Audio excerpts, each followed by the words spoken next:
Well, you ain't wrong, mister. The Indians thought the lake was a doorway to the underworld. I'm the God-fearing type myself. I don't hold with that sort of thing. Yeah, okay. Anyway, there was an island there owned by a guy called Thomas Zane. Now, some of the articles I found about him make him out to be a famous writer, but I ran a bunch of searches, couldn't find a single thing he wrote. Zane was heavily into diving, so much so that the place came to be called Diver's Isle. But the volcano under the lake erupted in 1970, and Zane went down with the island.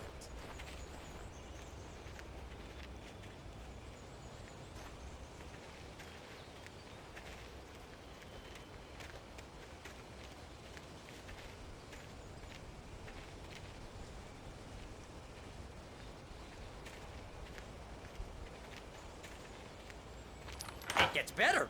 A local girl, Barbara Jagger, drowned in Cauldron Lake just a week earlier. They were lovers. Sure, Jagger's a local spook store. The Scratchin' Hag. Comes for you in the dark. Childish stuff like that. Anyway, Al, I'm just getting to the best part. All of the articles about this stuff were written by Cynthia Weaver. I asked around, and she's that crazy bag lady you met. What, the lamp lady? She can be a little loopy, but she's not homeless or anything. Yeah, anyway, she knew both Jagger and Zane before they both died, and she had some kind of a breakdown.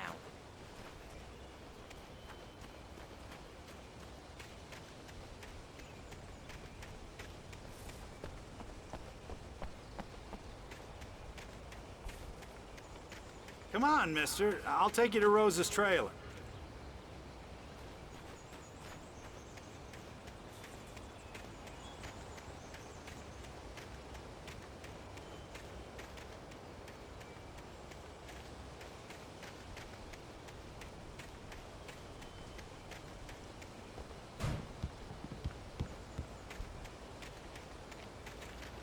Well, mister, this here's Rose's trailer. You mind me asking what you want with her? We're just here to talk to her, pal.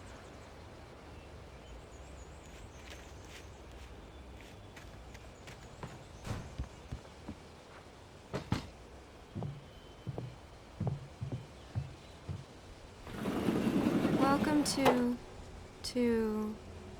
Oh dear, Mr. Wake. I'm so glad you're here. Rose, you have my manuscript? Oh. Oh, yes. Yes. Please, come in. Hey, this is really good. Rose, Yes, my manuscript. I really need it. I understand. I know what you need. A muse to inspire you. Oh, for Barry. She doesn't have anything. Yeah, hey, Al? Al, what's... Oh... Barry! What? What?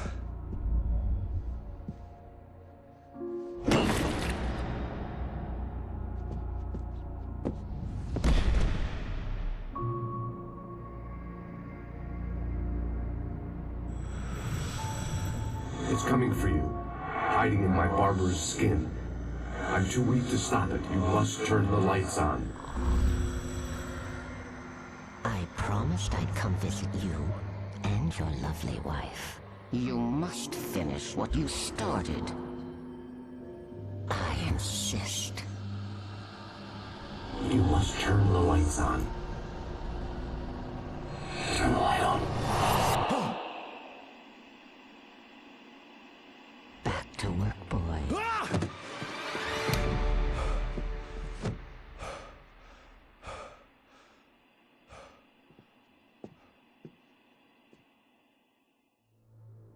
I felt nauseous, hungover.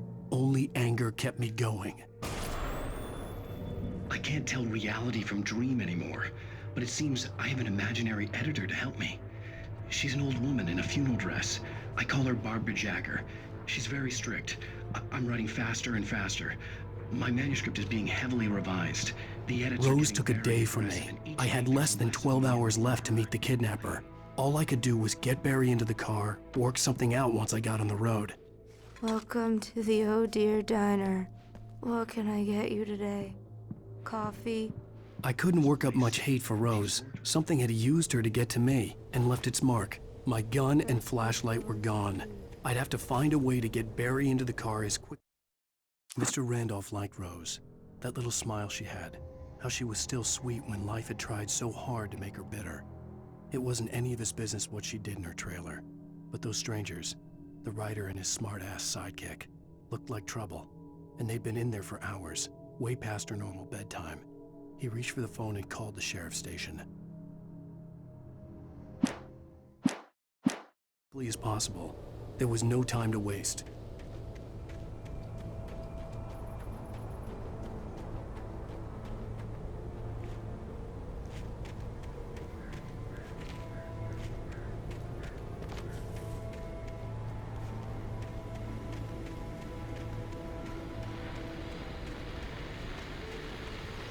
I just stepped outside to catch a breath of fresh air, and let me tell you, the weather's getting heavy.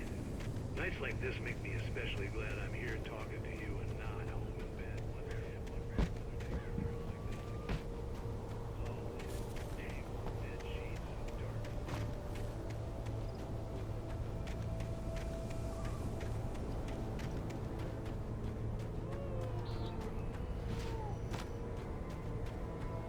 Oh, you're gonna get it now.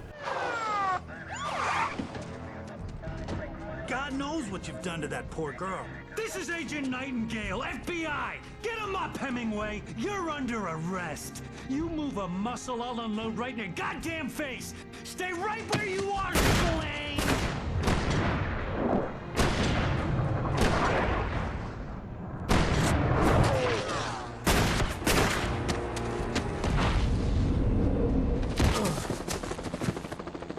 What are you? I'm standing right here, you goddamn maniac!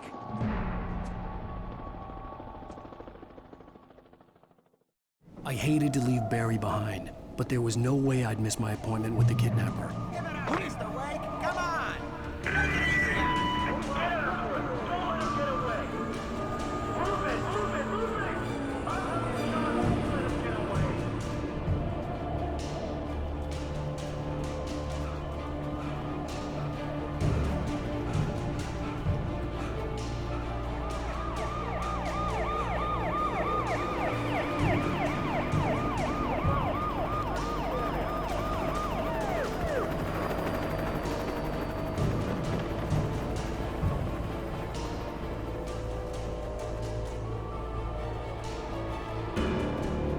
Stop running! Freeze!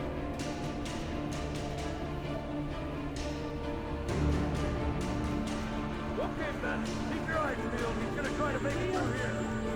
This way! Oh, damn. Fan out! Simon!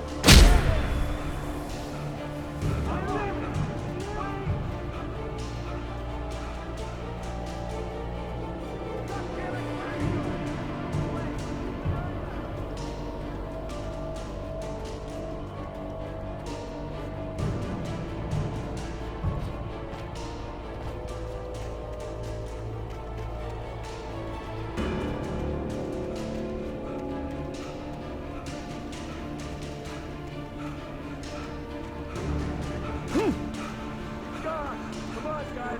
We need to head him off.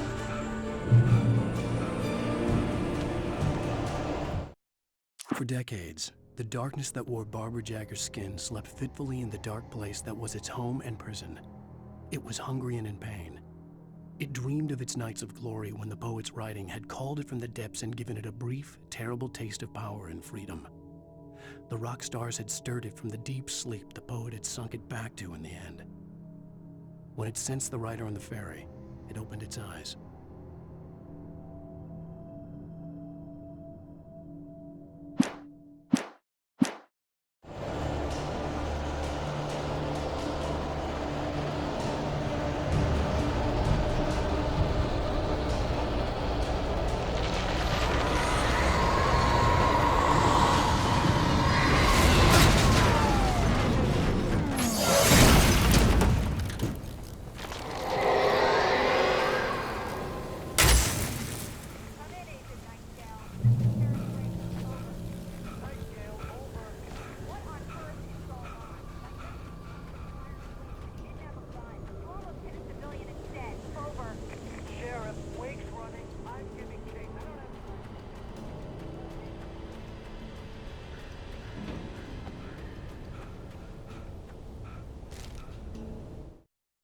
Rose didn't know how the strange old lady got in her trailer, and she looked wrong somehow.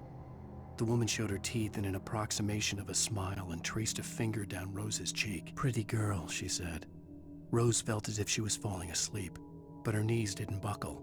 The crone spoke in a whisper, her words ice cold and dark in Rose's ear.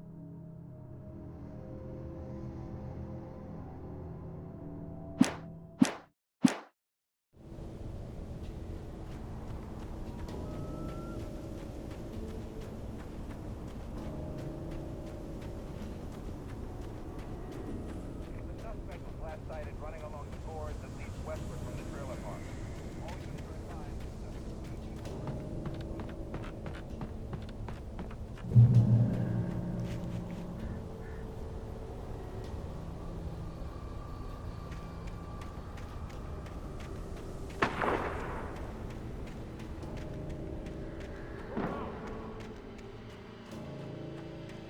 Search the area.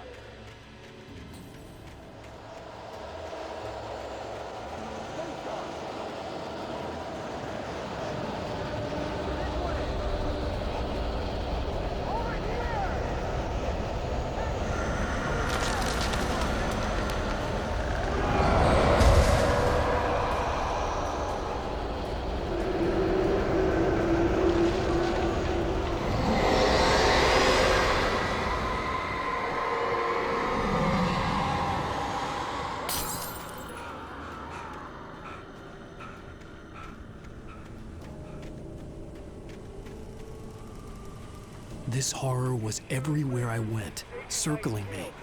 The cops didn't stand a chance. They were after a writer, not a monster.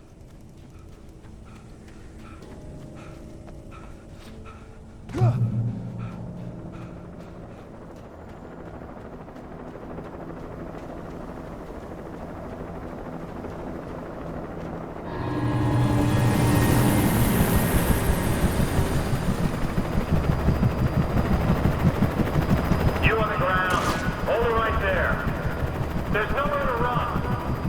Freeze!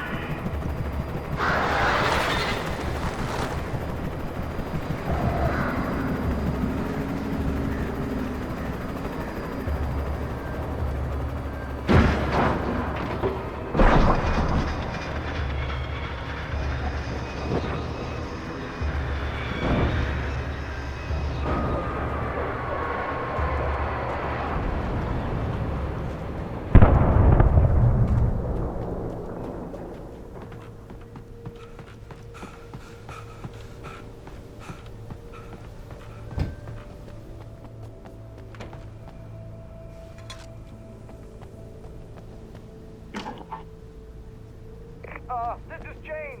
Mulligan, Thornton, come in. Over. Thornton here. Jane. We got those Wheeler and Rose cousins. They didn't put up a fight or anything. My name is... Hey, what you... Come on. Sit down and give me that. Jane, Mulligan here. Over. Go ahead, Mulligan. Over. We got Wheeler and Rose here. Wheeler's drunk or hopped up on something. Speaking of which, that Fed had a pretty distinctive whiff of odor of scotch about it, you know what I mean?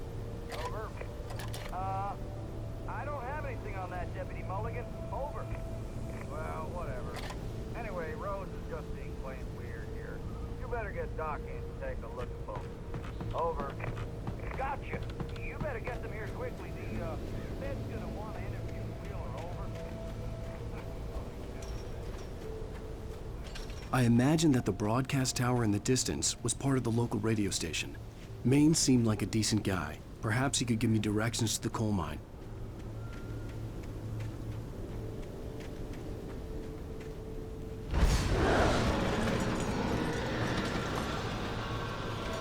Unnatural shadows clung to the gate. The darkness that was after me was trying to stop me. I wouldn't get through without a light.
It took me a moment to recognize the flashbang grenades.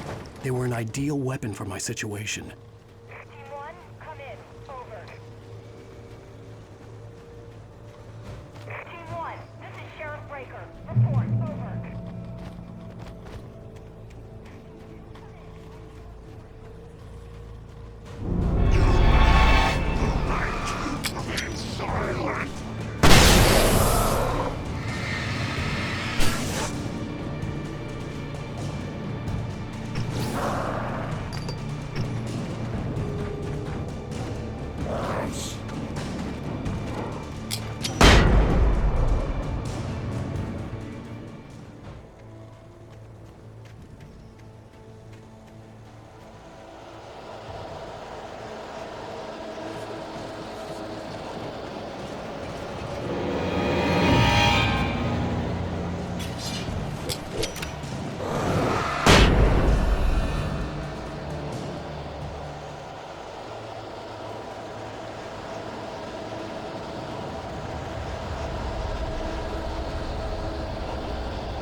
And here's another call.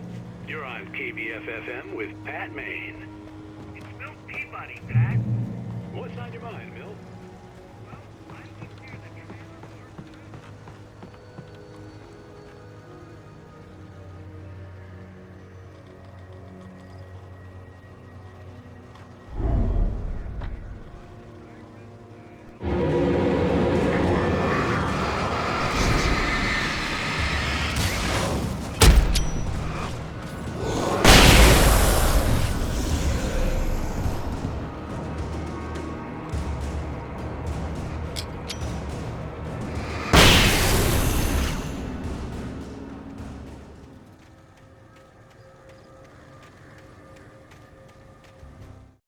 Touched by the dark presence, Rose was lost in a dreamland where everything was drawn in black and gray crayons.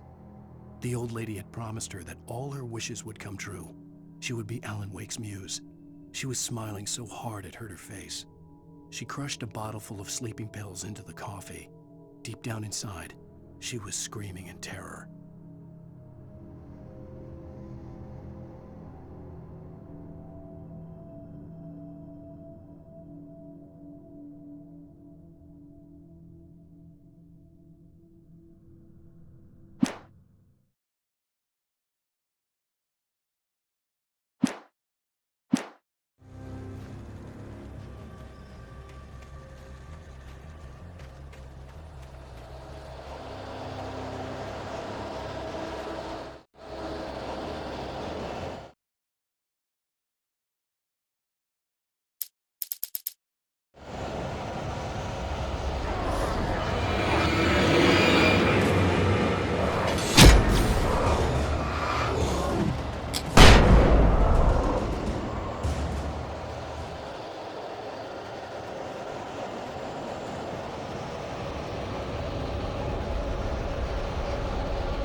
get to the coal mine.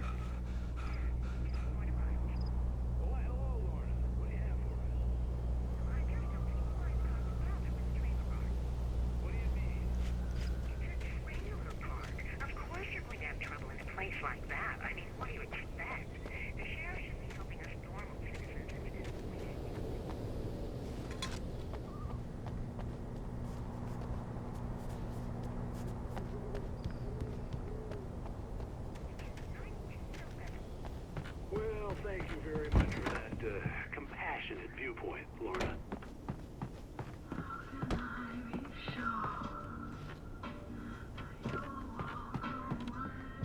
Oh, here's a little surprise. The famous writer Alan Wake just walked in. Folks, I'm going to see if I can talk him into an interview. Come on in, Mr. Wake.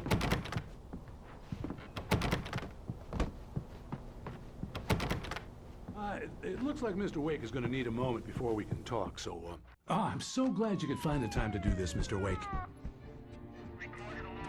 Nowhere to run now, Dan Brown. You back away from me. Don't hurt. Whoa, everyone calm down. Put the gun down. We're all friends here, right? Cool your jets, Nightingale. We got him.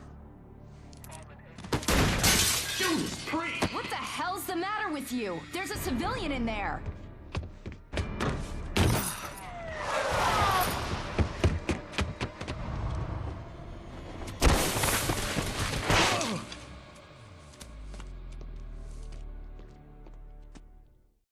I'll get you yet, even if it kills me. You hear me? You hear me, H.P. Lovecraft? I had fallen off so many cliffs it was ridiculous. That's what you get for naming a book The Sudden Stop. It was probably good I hadn't had the chance to tell Maine where I was going. Nightingale stared through the broken studio window into the dark woods. He turned around, started to walk out, but Maine grabbed his arm. "Young man, you almost shot me. You don't shoot off rounds at people like that. What's the matter with you?" Nightingale shook his arm free, marched out. His cheeks burned with rage and humiliation.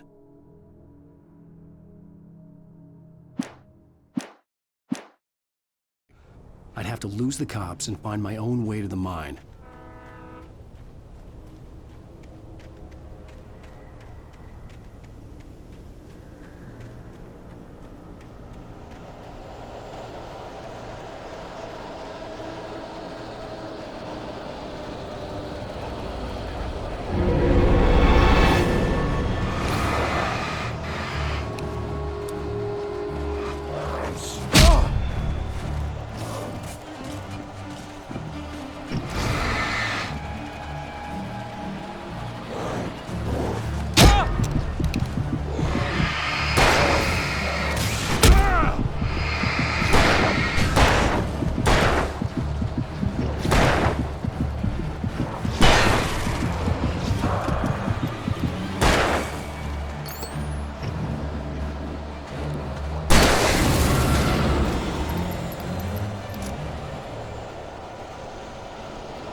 Danny had stepped out, but what stumbled back in was something else. Something alien.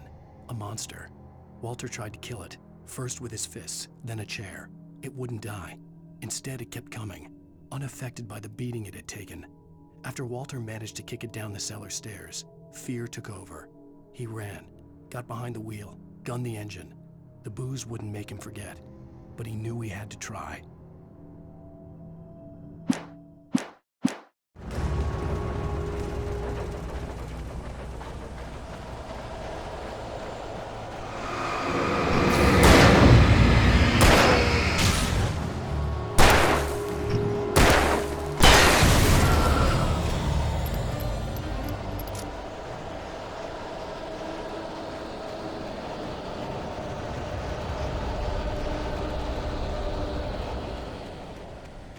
There was no sensible reason for the power company work lights to be here. It was almost as if they'd been left for someone like me to use.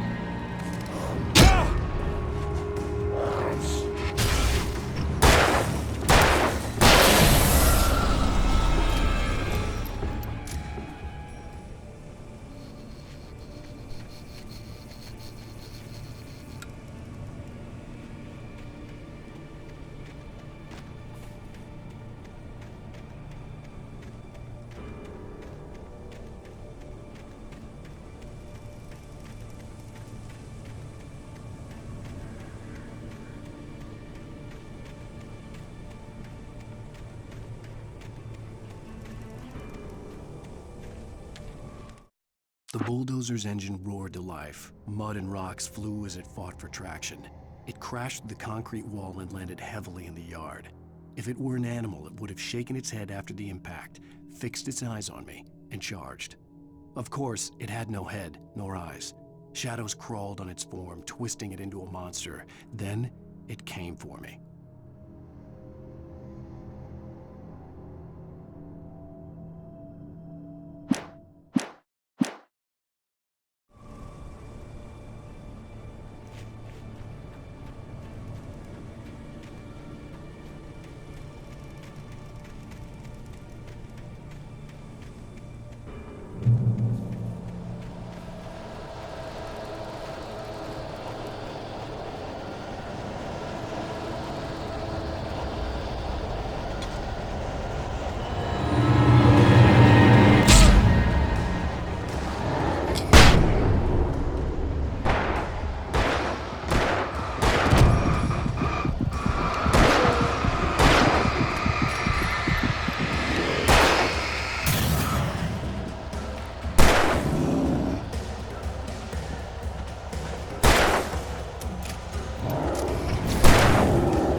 Sarah trusted her gut, and her gut said Agent Nightingale was an asshole.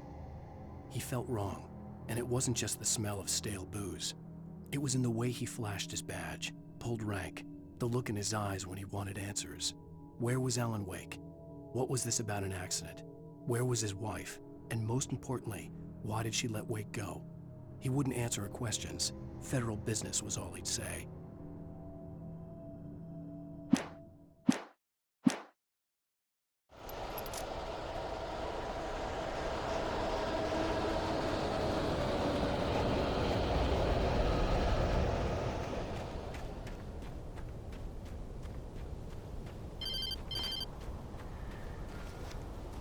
Hello?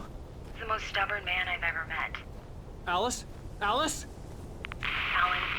Alan. I'm so afraid. Keeps me in the dark. Please help me. I look at you, Alan, and it's not you. Something else. Looking out from behind your eyes. Alice, I'm here. I'm so alone here. It's all gonna go to hell. You need to be careful. Cooperate. The connection had been terrible, but that wasn't the only thing that hadn't been right with the call. She sounded wrong somehow, but she had called me.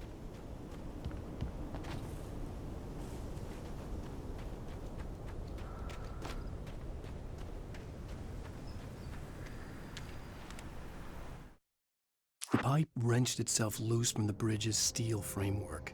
Wrapped in darkness, it floated in midair, twitching. For a moment, I didn't understand what I was looking at. The heavy object lurched at me with impossible force. I threw myself out of the way, but just barely. When I turned my flashlight on it, it shook in a dark rage before it flew at me again.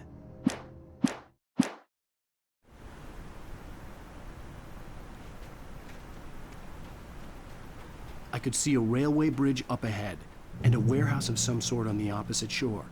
I hoped I could find a car.